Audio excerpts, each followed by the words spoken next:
요한복음 14장 1절에서 6절입니다.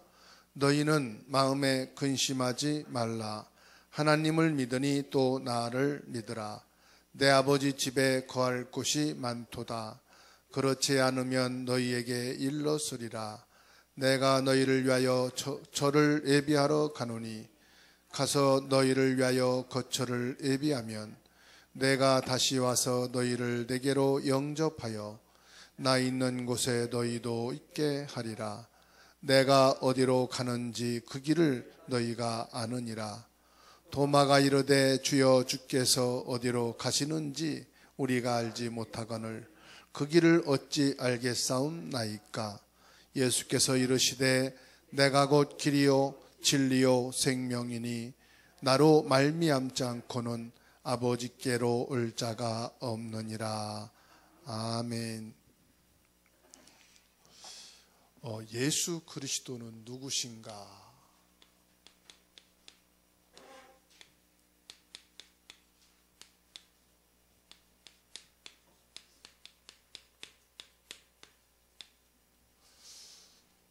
오늘 요한복음 14장 1절로 6절에서 예수 그리스도가 어떤 분이신지 정확하게 말씀해 주고 있는데요. 성삼위 하나님, 예수 그리스도, 성령, 우리가 구원 받은 자가 맞다면 성령이 우리 안에 내주하여 계십니다. 그러면은 성령이 내주해 계신 것이 내 안에 들어와서 가만히 계시는 게 아니에요. 우리를 인도하고 계셔요. 그 인도하고 계시는데 우리 생각을 통해서, 우리 마음을 통해서, 우리의 삶을 통해서 인도하시는데 마치 집에서 기르는 고양이나 개처럼 고리를 걸어서 끌고 다니듯이 인도하는 게 아니에요. 로봇이나 어떤 전자 컴퓨터 장비처럼 프로그램을 짜서 거기에다가 프로그램을 깔아가지고 그 프로그램 영역 안에서 이렇게 활동하고 움직이고 사용하도록 인도하시는 게 아니에요. 그거는 비인격체예요. 인격이 없는 거지요. 그리고 프로그램에 의해서 자동적으로 움직이는 것은 인격이 아니에요. 프로그램을 그렇게 짜고 데이터를 만들었기 때문에 움직이는 거죠.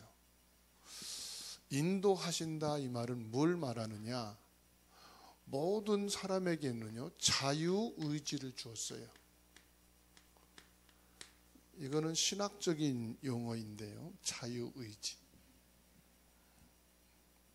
하나님이 인도하시는 큰 그 영역 속에서도 하나님의 인도를 안 받을 수도 있고요. 하나님의 인도하심을 거부할 수도 있고요. 그런 의지가 누구한테 있느냐? 우리 사람에게 주셨단 말이에요. 그러니까 내가 은혜의 자리에 참여할 수도 있고 그 시간에 돈을 벌러 갈 수도 있고 친구를 만나러 갈 수도 있고 잠을 잘 수도 있고 게임을 할 수도 있고 텔레비전을 보고 웃고 있을 수도 있고 그 선택은 누가 하느냐? 내가 하는 거지요. 그런데 그 모든 선택 속에서도 하나님의 계획이 또 다른 게 있다는 거죠. 그걸 통해서 내가 이렇게 은혜 받는 시간을 빼고 이런 시간 갖는 것이 결코 좋은 건 아니네, 유익한 건 아니네, 이거 깨닫는 거죠. 내가 다음부터는 진짜 말씀 받고 은혜 받는 것을 우선으로 선택을 해야 되겠네, 이런 것도 될 수도 있고요. 큰 손해와 손실과 위협을 느꼈다. 내가 하나님을 더 중심을 가지고 신앙생활하는 믿음을 가져야 되겠다. 이런 것도요, 전부 다 뭐냐? 하나님의 인도예요. 그런데 그 모든 것을 이건 성령의 인도고 하나님의 역사다, 그렇게 하면서 늘 자기의 주관과 자기의 뜻 안에서 선택을 하고 행동을 해버리면 결과는 나쁘게 올까요? 좋게 올까요? 나쁘게 오지요.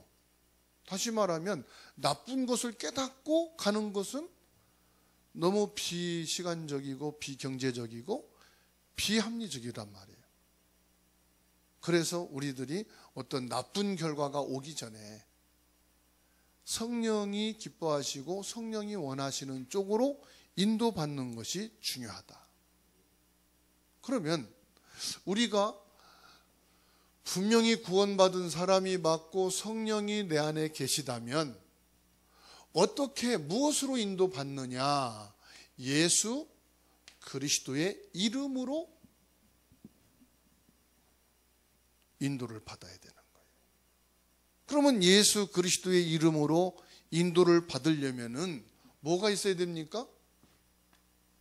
이 예수 그리스도에 대한, 즉 예수 그리스도 이름에 대한 뭐가 있어야 돼요? 확신이 있어야 돼요. 예수 그리스도 이름에 대한 확신이 없으면 결국은 내가 본 게 더 확실하잖아요. 내 눈앞에 보여있는 환경과 사람과 내가 보는 것이 더 크고 좋단 말이에요.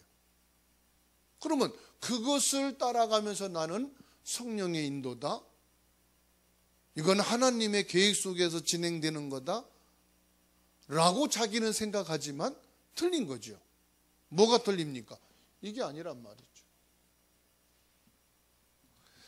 내가 예수 그리스도 이름으로 기도했는데 왜 나에게는 계속해서 기도 응답이 안 올까? 그런데 어떤 사람은 또 예수 그리스도 이름으로 기도했더니 응답이 온단 말이에요. 어떤 차이일까요?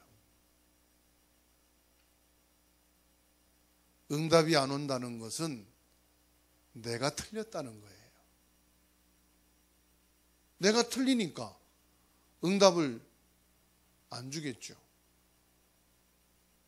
가난아이가 칼을 갖고 계속 노는데 깜짝 놀라가지고 부모가 그걸 뺏어서 두니까 계속 울어요. 줄까요? 안 줄까요? 준다면 친부모가 아니겠죠. 그렇죠? 교회에 온 새신자가 자꾸 자기가 옳은 것이 믿음이고 자기가 선택하는 것이 성령 인도고 내가 하는 것을 막지 말라고, 이건 성령의 역사라고 한단 말이에요.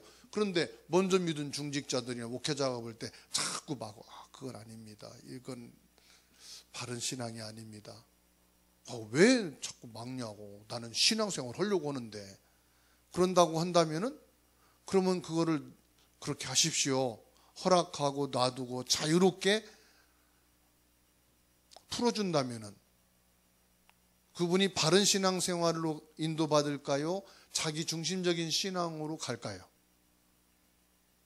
자기 중심적인 신앙으로 가버리겠죠. 처음에는 뭐가 될 것 같은데 시간이 가면 갈수록 다른 것이 자꾸 쌓이게 되고 신앙이 틀리겠죠. 그러면 그때 가서 바꾸려고 해도 바꿔질까요? 안 바꿔질까요? 이미 내 틀이 되고 내 각인이 딱 됐을 때는 안 바꿔지죠. 다시 말하면은 내가 왜 응답이 없느냐? 예수 그리스도의 이름이 아니라 내 기준으로. 그걸 이제 사람들이 말하기를 자기 멋대로 한다 이런 말이 있죠. 그렇죠. 옷은 자기 멋대로 입는 거지. 암만 누가 좋다고 해도 내 멋대로 하는 거예요. 그 옷 입는 스타일 보고 저 사람 멋있게 입네. 저 사람은 좋은 옷 갖다가 왜 저렇게 그지같이 입어? 그러잖아요. 멋이잖아. 머리도 아무리 미용사가 머리를 잘 깎아도 내가 자꾸 이거 더 해주세요 저거 해주세요 놔주면 찐따머리 된단 말이에요.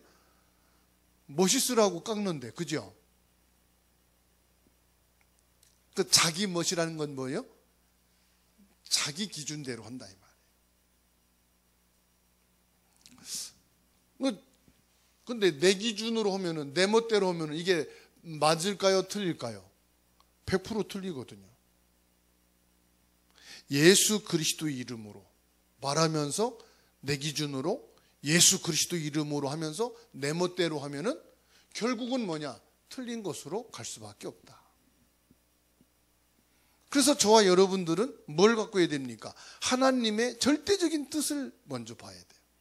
자, 그러면 하나님의 절대적인 뜻은 뭘까요? 네? 우리가 입버릇처럼 신자들이 말하잖아요. 이건 하나님의 뜻이야. 그리고 또 기도할 때 하나님의 뜻대로 하옵소서. 이게 참 멋있는 기도예요. 그죠? 하나님의 뜻대로 하옵소서. 하나님 뜻대로 될 거야. 그러면서 내 뜻대로 되길 기대하잖아. 기도해 놓고 왜 응답이 없지? 하나님 뜻대로 응답이 없는 거거든. 근데 왜 하나님 응답 안 주십니까? 가만히 눈치 보니까 내 뜻대로 안 됐다는 거예요. 그거 삐졌어. 누구한테 삐져? 하나님께 삐졌어. 그래서 이 교회는 응답이 없나 봐. 다른 교회 하나님은 다른가? 감리교 하나님 다르고, 장로교 하나님 다르고, 순복음 하나님 다르고, 천주교 하나님 다르고, 다른가요? 하나님은 똑같은데 뭐예요? 우리가 틀린 거란 말. 그렇죠? 저 광야 길에 있어도 하나님의 뜻이 맞으면은 거기에 샘을 내시는데, 홍해에 길을 내시는데, 요리고를 무너뜨렸는데, 그죠? 그러면 하나님의 뜻이 뭘까? 하나님의 뜻은요, 예수 그리스도입니다. 모든 성경 66권을 통틀어서 하나님의 뜻이 뭐냐? 예수 그리스도예요. 그래서 구약 성경에는 예수 그리스도가 여자의 후손으로 오신다. 오시면 뭐 할 거냐? 피 흘리는 번제물이 될 것이다. 그래서 너희는 쉴 새 없이 양을 잡아라. 번제물을 드려라. 모든 언약궤가, 성막이, 성전이 뭘 가리키는 거냐? 예수의 몸을 가리키는 거다. 신약 성경에서는요, 그 양의 피 되시는 주인공, 여자의 후손이 되시는 주인공, 누가? 그리스도가 오셨다. 그분이 예수님이시다. 사도행전부터 서신서는 뭐예요? 그분이 부활하셨다. 하나님 말씀대로 오셨고 예수 그리스도가 십자가에서 다 완성했는데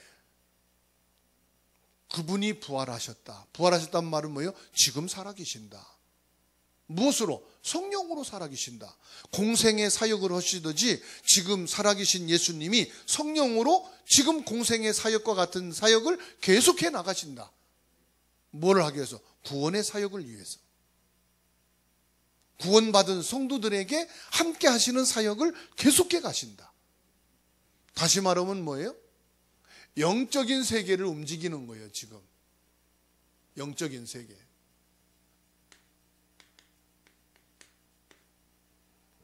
영적인 세계라 하는 것은 눈에 보이지 않는 세계를 말합니다. 빌립보서 3장 21절에 뭐라고 말씀합니까? 그 예수 그리스도의 이름이면 모든 만물이 복종한다. 만물이 그 이름 앞에 복종한다 그랬어요. 이건 무슨 말입니까? 모든 만물이 그리스도 이름으로 지금도 움직인다 이 말이에요.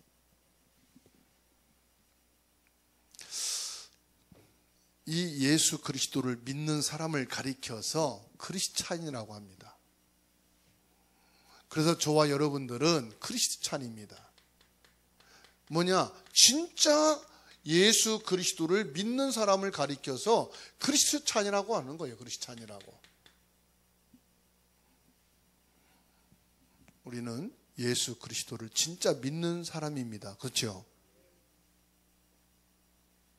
다 피하고 다 도망가고 다 자기 이익을 추구하는 사람일지라도 오늘 저와 여러분들은 진짜 그리스도인, 크리스찬인 줄로 믿습니다.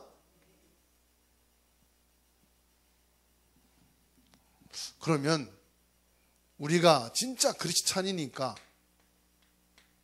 그리스찬인으로서 뭐 해야 되느냐? 율법을 제대로 알면 그리스도가 필요하다 이렇게 깨닫는데요. 율법을 대충 알면서 율법을 지키려고 하니까 문제가 되는 거예요. 율법을 자꾸 지키려고 그래. 그 율법을 지킨다는 게 뭐냐? 율법으로 우리가 완전해야 된다. 이렇게 나가는 거예요. 이게 율법주의입니다. 율법을 지켜라. 너 예수 믿는 사람이잖아. 교회 다니는 사람이잖아. 직분이 있잖아. 근데 왜 말씀대로 안 살아? 말씀 지켜야지. 그리고 그렇게 해서 되겠어? 현찮잖아. 완전하게 지켜라. 완전하게. 이게요, 사람을 죽이는 거예요. 그 영혼을 죽이는 거예요. 그게 아니에요. 우리가 율법으로 모든 사람을 율법의 기준으로 재보니까 다 모자라네. 너 그리스도가 필요해. 율법으로 보니까 이 사람이 형편없어. 당신 율법을 보니까 형편없어. 그리스도가 필요한 사람이야. 이게 율법을 그래서 준 거거든요. 근데 율법을 잘못 배우고 잘못 깨달은 사람들은 율법을 지켜야 산다. 율법은 완전하니까 당신 완전해야 된다. 그게 두 번 죽이는 거예요. 영적으로 죽이고 육신으로 죽이는 거예요. 진짜 율법은 뭐냐? 그리스도가 아니면 안 되겠구나. 당신이 율법으로는 죽어야 되는데 그리스도 때문에 사는 거다잉. 이게 율법입니다. 그리고 하나님은요, 창조주 하나님이십니다. 다시 말하면 하나님은 전능하신 분이에요. 전능하단 말은 하나님의 능력은 끝이 없다. 무한대. 하나님의 것을 제한시키지 말라는 거예요. 하나님의 전능하신 능력을 제한시키지 말라. 뭘 가지고요? 자꾸만 내 걸 가지고 제한시킨단 말이에요. 나는 돈 없어서 안 돼. 몸이 약해서 안 돼. 나는 얼마 못 살 거야. 나는 이렇게 지금 일이 바빠. 자꾸만 하나님의 것을 제한시킵니다. 하나님을 제한시키는 게 뭐지요? 자꾸 나의 판단입니다.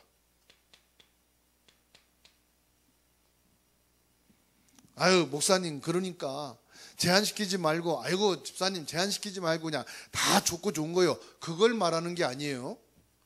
안 좋은 건 안 좋은 거지, 다 좋은 건 아닙니다. 기분 나쁜 건 나쁜 거지. 아이고, 복음이면 기분 좋지. 니나 기분 좋아, 나는 기분 나빠. 그러세요. 숨기지 말란 말이요. 큰일 나고 하지 마라. 복음이면 다고 그리스도는 통과야. 제발 그렇게 그냥 아무렇게나 하지 마세요. 중요한 건 뭐냐? 하나님의 전능하심을 제한시키지 말라는 것은 나의 이 좁은 생각과 내 불신앙으로 하나님의 능력을 막지 말라는 거예요. 아시겠죠? 거의 대부분 내가 하나님의 것을 내가 제한시키는 거예요. 내가 목사라는 것 때문에, 내가 중직자라는 것 때문에, 내가 먼저 믿고 있다는 것 때문에 제한시키지 말자. 내가 예수님을 믿는다는 것 때문에, 내가 신앙생활을 잘한다는 것 때문에 제한시키지 말자. 거의 잘 믿는 사람들이 제한시켜. 너 믿음 형편없으니까 내가 하라는 대로 해. 왜 지가 하라는 대로 해? 예수님 말씀대로 해야지. 그렇잖아요. 그리고 사람의 것을 기준하지 말자.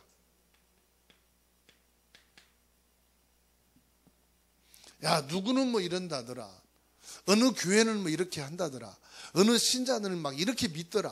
야, 이렇게 얼마나 응답받고 막 그런지 모르겠더라. 제발 그러지 마세요. 지난주 제가 캠프 갔는데 어느 목사님이 그래요. 우리 아들이 학생 때 얼마나 사고뭉치였는지, 문제 일으켰는지, 목회하면서도 내가 얼굴을 못 들고 살았다. 그래가지고 어쩔 수 없이 대안학교에 그냥 쳐넣었대요.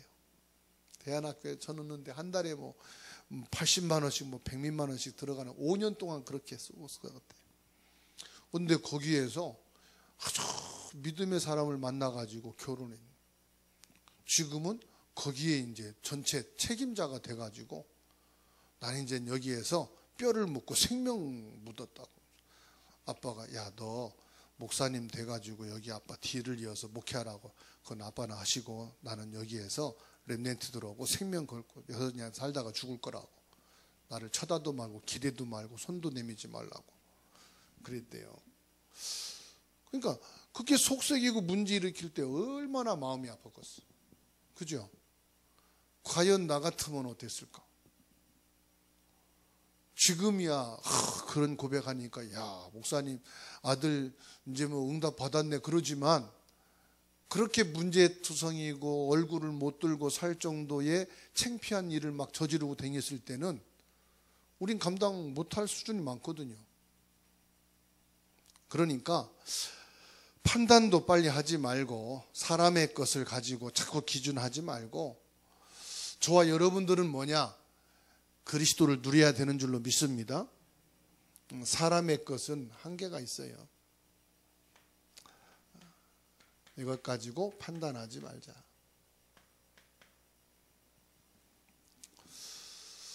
그리고 우리들에게 고질적인 병이 있는데 가문마다, 가정마다, 개인마다 사상이 있고 이념이 있어요.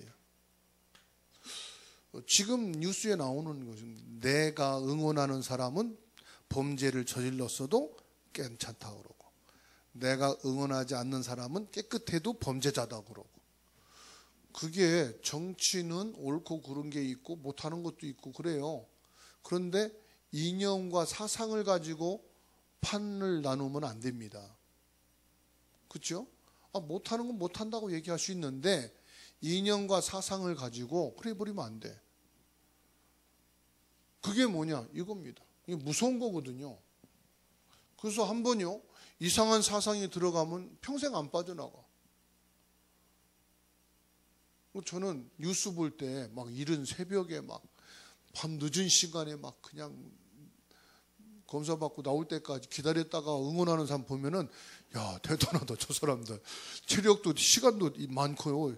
체력도 대단하고 저 시간에 끝나고 못하고 올까도 걱정되고 차는 있나가 싶고 말이요. 그거 한두 명도 아니고 어떤 사람은 일주일 내내 쫓아다니더만 야, 저것도 사명이다. 뭐서 돈 나오는가? 그게 왜 그런지 아십니까? 이념과 사상이 들어가면은요 가족도 안 보이고 먹고 잠자는 것도 안 보입니다. 그게 고질적인 질병입니다. 여러분, 우리가 그리스도 복음 말할 때는 기쁘고 얼굴이 막 빛이 나야 되는데 이게 들어간 사람은요 자기랑 맞으면요 친형제처럼 만난 것처럼 막 얼굴이 빛이 나요. 우리는 근본을 다 누려야 됩니다. 근본이 뭐냐? 그리스도 복음입니다. 그리스도 복음이 사상이 되면은요 어느 한쪽으로 치우치는 게 아니고 전체를 바라보고 전체를 이해하고 전체를 품고 전체와 같이 가는 겁니다. 그 다음에 이게 또 있죠. 전통 그리고 제도. 이것도 많이 있죠.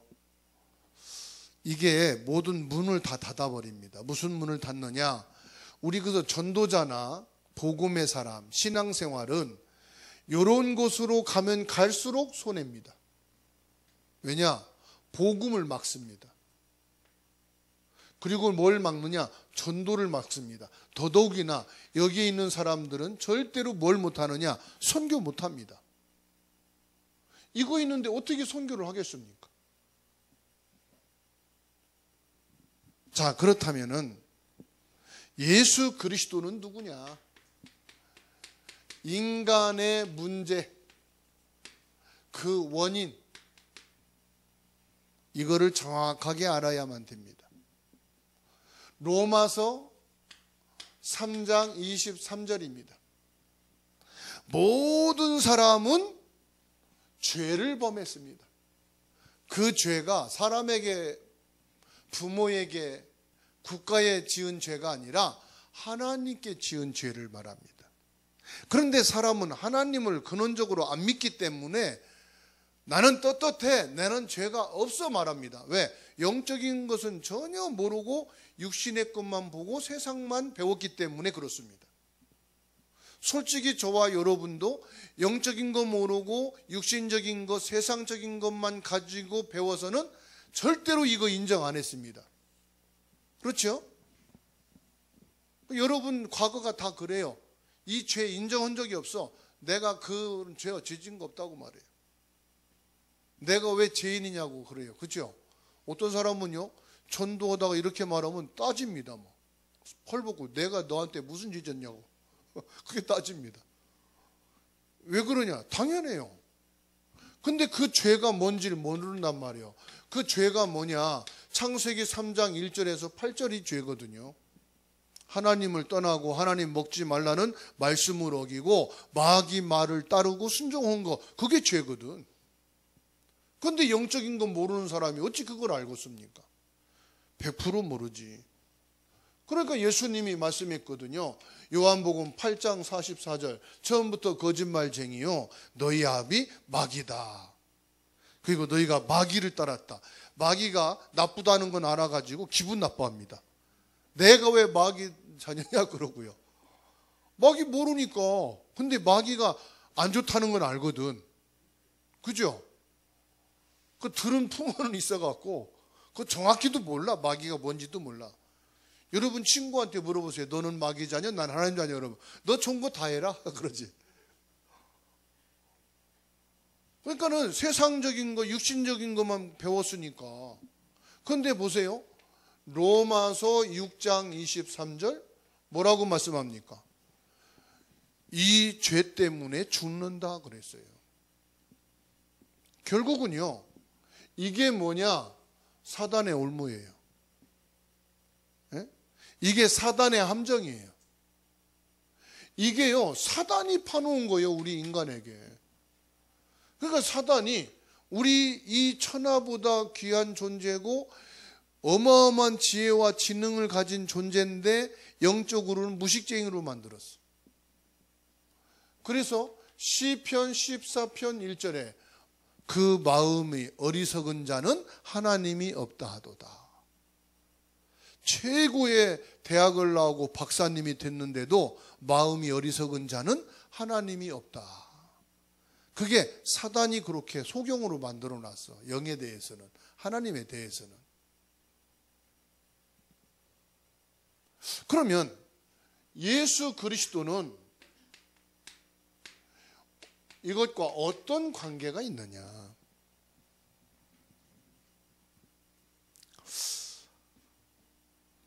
하나님께서는요, 이 문제를 해결하기 위해서 이 지구상에 처음 있는 일이요, 과거도 미래도 없었고 처음으로 있는 일이요, 하나님이 육신을 입고 이 땅에 오신 거예요. 영이신 하나님의 존재, 전능하신 하나님의 그 완벽을 다 버리고 하나님이 뭘로 오셨느냐? 육신으로 이 땅에 오신 거예요. 요한복음 1장 14절. 이게 성육신인데요, 요한복음 10장 30절에서 33절에 뭐라고 말씀인지 아십니까? 나와 하나님은 하나다. 당연하죠. 하나님이 육신 입고 오셨으니까 하나님이 나요, 내가 하나님이지. 그래서 요한복음 14장 7절에서 9절에 뭐라고 말씀했느냐? 나를 본 자는 하나님을 본 사람이다. 예수님을 만난 사람은 하나님을 만난 사람이다. 그런데요, 마태복음 28장 18절에서 20절에 뭐라고 말씀합니까? 나는 하늘과 땅의 권세를 가진다. 하늘과 땅의 권세를 가지고 뭐 했느냐? 요한일서 3장 8절, 마귀를 박살내신 거예요. 하늘과 땅의 권세를 가지고 뭐 하셨느냐? 우리의 원죄를 끝내버린 거예요. 하늘과 땅의 권세를 가지고 뭐 했느냐? 우리가 하나님께 나아가는 길을 열어놓으신 거예요. 모든 사망의 길, 저주의 길, 불신앙의 길, 흑암이 막는 길을 전부 다 쳐내버린 거예요. 부르도저로 길을 내놓듯이 예수 그리스도가 하나님께 갈 수 있는 생명길을 열어놓으신 거예요.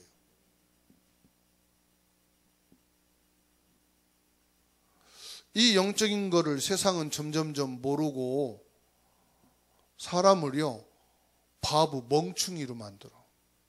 세상 지식은 크고 육신적이고 세상 사람에 관계된 것은 너무 잘 아는데 영적인 것은 완전히 바보 천치로 만들어버려. 이 사단에게 속아서요. 그러니까 교회는 점점 줄어들어. 교회는 갈 필요도 없어. 왜? 영적인 거 모르니까. 그 사람이 나쁜 게 아니에요. 사단이요, 완전히 세상 교육을 장악해버렸어. 세상 발전을 통해서 사람들이 교회를 갈 필요가 없게 만들어버렸어. 그리고 여러분, 유튜브 조심해서 들어야 됩니다. 요즘은 유튜브로 성경 공부, 성경 지식, 설교 막 가리지 않고 다 쏟아져. 신학을 못한 사람들은 그냥 은혜 되면 다 준 거예요. 정보만 들으면 다 된 거예요. 아닙니다, 여러분. 그래서 마지막 시대가 되면은 유튜브를 통해서 종교가 막 확산되고요. 잘못된 성경 지식을 막 오해시켜가지고 유튜브에선 다 나오니까 아이고, 교회가 필요가 없네, 이렇게 돼버려. 교회에다가 뭐 헌금할 필요도 없네, 이렇게 돼버려. 그러니까 마지막 때가 되면 그렇다고요.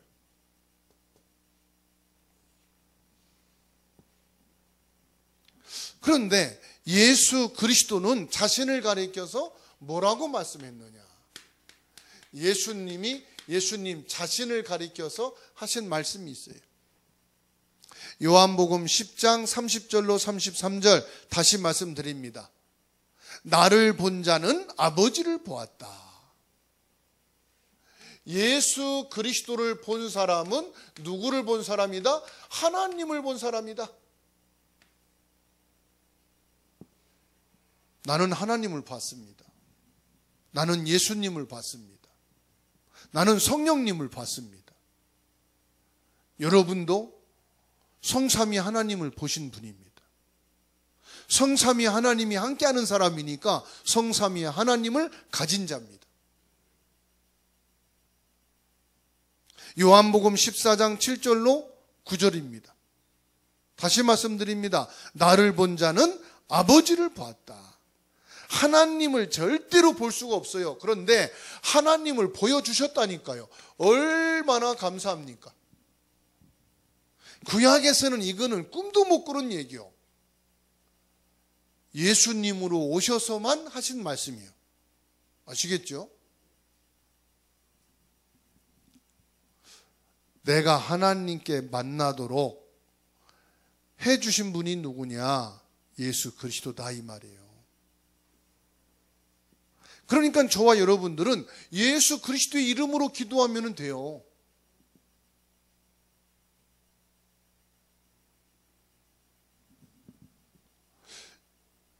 예수님이 이 땅에 오셔서요, 하나님을 보여주셨다니까요.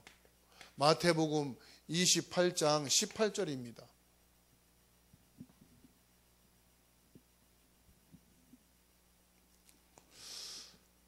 예수님을 십자가에 못 박은 원수들까지도 예수님이 하나님의 아들이시구나 인정을 했어요.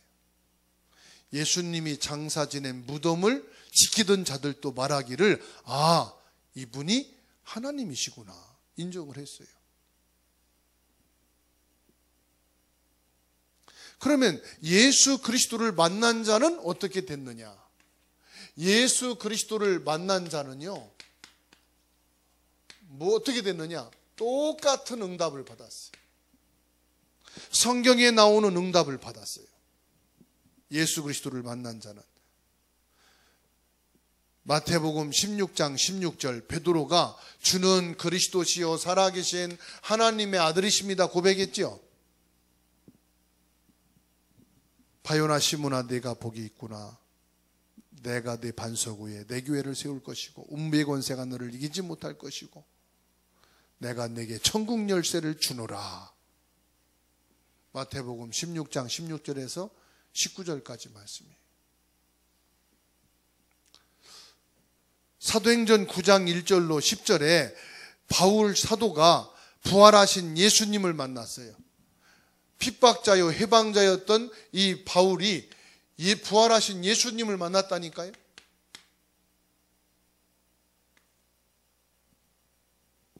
부활하신 이 예수님을 만났는데 어떻게 됐습니까? 완전히 사람이 변화됐어요. 핍박자가 전도자가 됐어요. 예수 그리스도를 핍박하던 사람이 예수 그리스도를 증거하는 전도자가 됐어요. 마태복음 27장 54절 보면은 십자가에 예수님을 못 박은 자들이 뭐라고 말했느냐? 마태복음 27장 54절에 이는 진실로 하나님의 아들이었다 고백을 하잖아요. 그러니까 예수님을 만난 사람들은 똑이라는 응답을 다 받았어요. 증인이에요. 아, 예수님이 바로 하나님이시구나. 자, 그러면은 이 예수님을 어떻게 만나느냐 이 말이에요. 어떻게 만나느냐. 요한복음 1장 12절입니다. 어떻게 만나요? 영접을 통해서 만납니다. 만난다는 게 뭡니까? 요한계시록 3장 20절에 내 마음에 내 영혼 속에 모셔드리는 것입니다. 어떻게 모셔드립니까? 요한복음 2장 5절에서 11절 주인으로 모셔드리는 겁니다. 신앙생활이 뭐냐? 이겁니다. 예수 그리스도가 나의 주인 되신다. 전에는 내가 주인이었어요. 그래서 내 마음대로 내 기준으로 내가 판단하는 것이 모든 삶의 기준이었어요. 내가 신앙생활 한다는 것은 이제 내 기준, 내 판단이 아니에요. 내가 좋아하는 대로 가는 게 아니에요. 그래서 여러분 말씀을 진짜 잘 받으셔야 돼요. 어떤 사람은 하지 말라는데도 자꾸 해. 그게 신앙적으로 성령인도 받는데 안 좋으니까 그러는 얘기인데 그거를 오해하는 거예요. 싫어서 그러나? 나를 미워서 그러나? 아닙니다. 성령 인도받고 그리스도가 주인된 사람이 되기를 원하는 거예요. 나를 쳐다보면은 어떻게 하지? 걱정이 돼요? 아니면은 믿음이 가요? 여러분이 여러분 자신을 보면 저는 렘넌트 때 나 자신을 보니까 답답했어요. 이렇게 어떻게 살까? 뭘 하면서 살 수 있을까? 그런데 내가 말씀을 받고 복음 속에 들어와서 나를 보니까 답이 나와요. 무슨 답이 나오느냐? 그리스도 없으면 너는 못 살겠구나. 내게 있는 모든 문제 답이 나와요. 그리스도가 필요한 사람이구나. 하나님이 나에게 고통을 주고 문제를 주고 실패를 주는 것처럼 보이지만 아닙니다. 너는 너 가지고는 안 된다. 내가 주는 것 그리스도를 통해서만 되어질 수 있다. 고통이 내게 있는 것이 아닙니다. 하나님이 내게 사인을 줍니다. 더 이상 고통 당할 필요가 없다는 겁니다. 그게 뭐냐? 이겁니다.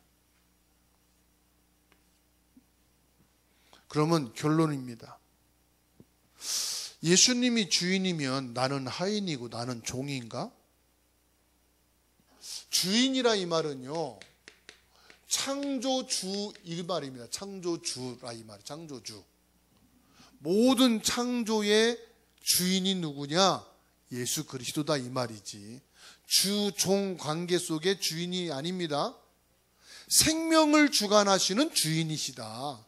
만물을 주관하시는 주인이시다 이 말이에요.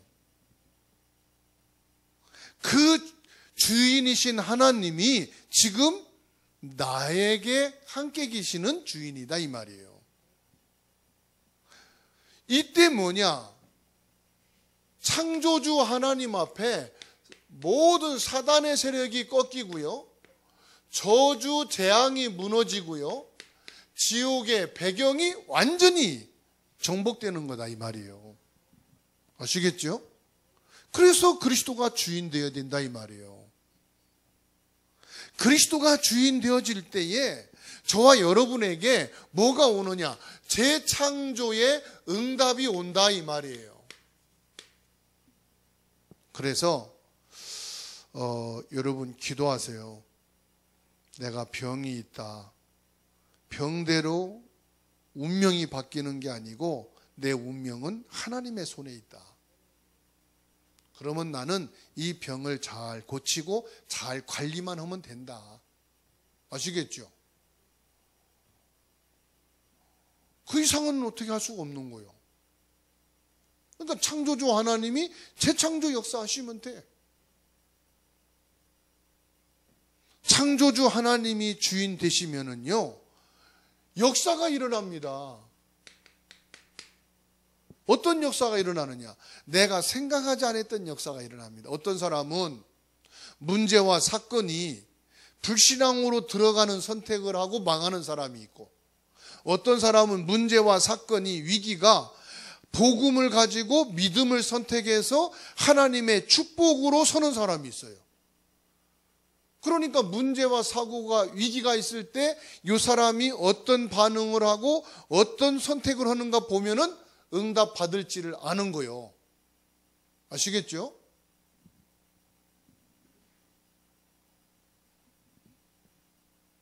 그래서 문제와 사고와 위기는 하나님이 나에게 던져주시는 거예요. 나에게 던져주시는 거라니까. 그거 보고 깜짝 놀라지도 마시고요, 낙심하지도 마시고요, 36개 도망가지도 마세요. 거기서 뭐 하느냐? 이거 하시면 돼요. 요것만 물어보면 돼요. 예수 그리스도가 누구신가? 그래, 예수 그리스도는 나에게 문제를 주어서 망하라고 하는 분이 아니다. 나에게 사고를 줘가지고 죽으라는 게 아니다. 위기를 통해서 나보고 포기하라는 게 아니다. 예수 그리스도는 어떤 분입니까? 이겁니다. 사단의 올무 함정에서 빠져나오게 하신 분이 예수 그리스도다. 예수 그리스도는 지금 하나님으로 오셔서 지금 나를 만나주신 분이시다. 내가 못하니까 내게 찾아오셔서 내 손을 집어 내 마음을 일으켜 세우셨어. 그리스도가 나와 함께 내가 기운이 없으면은 어깨에 얹혀가지고 나를 부축해서 가시려고 오셨다. 내가 이 예수 그리스도를 통해서 만난 것이다, 하나님을. 그래서 예수님은 위로의 하나님이시고, 예수님은 사랑의 하나님이시고, 축복의 하나님이십니다. 이분이 나의 주인이시다. 그 저와 여러분들은 이 축복과 응답을 다 받은 사람이에요.